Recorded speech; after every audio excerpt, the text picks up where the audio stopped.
ഈ secret agent Sai Krishna. അപ്പോൾ സായി കൃഷ്ണയുടെ ഭാര്യയാണ് ഇപ്രാവശ്യം ബിഗ് ബോസിലേക്ക് വന്നത്. അപ്പം പുള്ളി ഭയങ്കരമായിട്ട് പേടിച്ചിരിക്കുകയായിരുന്നു കേട്ടോ. ഇനി അച്ഛനെ ബിഗ് ബോസ് കൊണ്ടുവരുമോ, അച്ഛനെ കൊണ്ടുവന്ന അച്ഛനുമായിട്ട് ഒരു കണക്ഷൻ ഇല്ലാത്ത സായി കൃഷ്ണൻ പിന്നെ എന്താണ് അവസ്ഥ. അത് കൂട്ടൊരു ഭയങ്കര വിഷയത്തിലൂടെ സായി കൃഷ്ണൻ കടന്നു പോകുമ്പോഴാണ് ഭാര്യനെ കൊണ്ടുവന്നത്.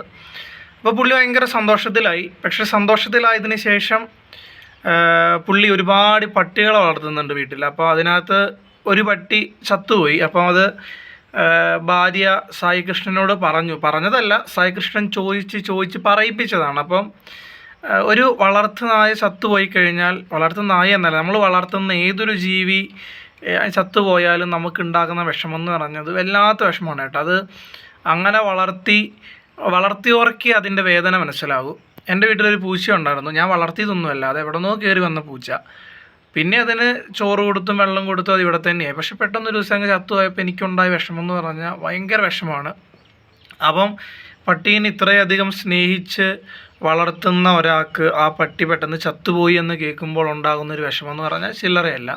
പക്ഷെ അതിൻ്റെ കമൻറ്റ് ബോക്സുകളിൽ വന്നേക്കുന്ന ഒരുപാട് കാര്യങ്ങൾ, അതായത് നിൻ്റെ മക്കൾ ചത്തുപോയി നിനക്ക് ഇത്രയും വിഷമം ഉണ്ടാകില്ലല്ലോ, അല്ലെങ്കിൽ നിൻ്റെ മക്കളൊന്നും അല്ലല്ലോ ചത്തുപോയത് ഇത്ര വിഷമിക്കാൻ, ഇത്ര ഷോ എന്തിനാണ്, സിമ്പതിക്ക് വേണ്ടിയാണോ, ഇത് ഒരുപാട് കാര്യങ്ങൾ അതിൻ്റെ കമൻറ്റ് ബോക്സിൽ കണ്ടു. പക്ഷേ അനുകൂലമായിട്ടുള്ള ഒരുപാട് കാര്യങ്ങളും കണ്ടു കേട്ടോ. അപ്പോൾ അതിനകത്ത് ഈ ചുമ്മാ ഈ പ്രതികൂലമായിട്ട് പറയുന്ന ഒരുപാട് പേര്, അവർക്കൊരു മൃഗത്തിനെ വളർത്തുകയും അതിനെ സ്നേഹിക്കുകയും ഒന്നും ചെയ്യാത്തതിൻ്റെ ഒരു കുഴപ്പമാണ് അവർക്കുള്ളത്.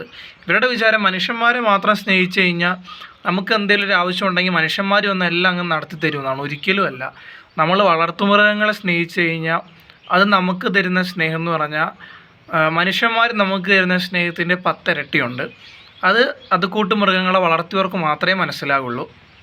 അപ്പം സായി കൃഷ്ണൻ കരയുന്നുണ്ട്. അപ്പം ശരിക്കും പറഞ്ഞ വിഷമം വന്നു. കാരണം അത്രത്തോളം സ്നേഹിച്ച് വളർത്തുന്ന പട്ടികളിൽ ഒരെണ്ണം ചത്തുപോയി, അതിനെ കാണാൻ പോലും പറ്റിയില്ല.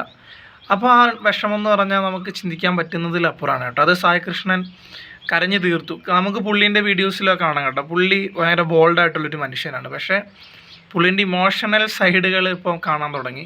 പുള്ളിയുടെ അച്ഛനുമായിട്ടുള്ള കണക്ഷൻ, അതുപോലെ ഈ മൃഗങ്ങളുമായിട്ട് പുള്ളിക്കുള്ള കണക്ഷൻ, പുള്ളിക്കും കണ്ണീരുണ്ട് എന്നുള്ള കാര്യങ്ങൾ. അപ്പം ഇതിനൊക്കെ പ്രതികൂലമായിട്ട് കമൻ്റ് എഴുതി വിടുന്നവരോട് എന്ത് പറയാനാണ്? നമ്മുടെ സമൂഹത്തിൽ എങ്ങനെയാണ് എല്ലാത്തിനും ഓപ്പോസിറ്റ് പറയുന്ന ആൾക്കാരുണ്ട്. എന്നാലും ഇത് വല്ലാത്തൊരവസ്ഥയാണ് കേട്ടോ.